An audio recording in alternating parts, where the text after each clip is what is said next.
Morning, hope you're having a fantastic morning. I am up here on the Central Coast and I'm just getting my morning coffee, and basically I saw these for lease signs, right? And this is literally a shop I actually checked out about 3 weeks ago, and it's actually for lease right now.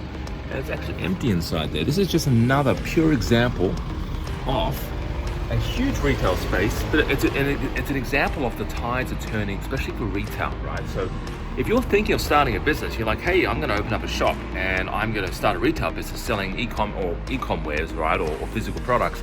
Guys, this is not the answer. For lease is not the answer. Doing these retail shops is not going to be the way forward, right? Here's another one, right next door, for lease. Same deal, right?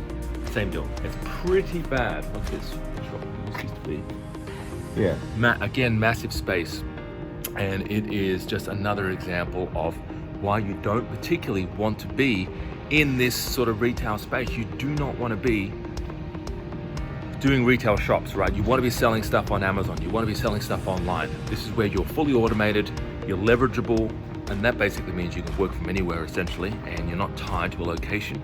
The people here working even in Subway, right? They've got to stand there all day waiting for customers to come in to make them a sandwich.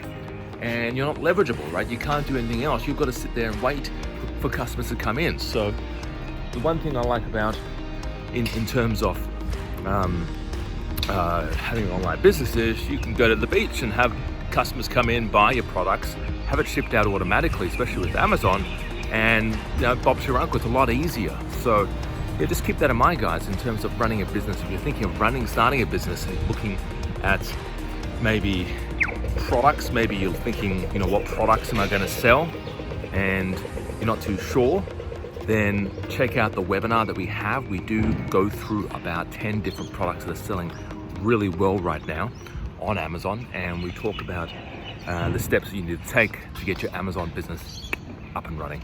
Have a great day. Bye-bye for now.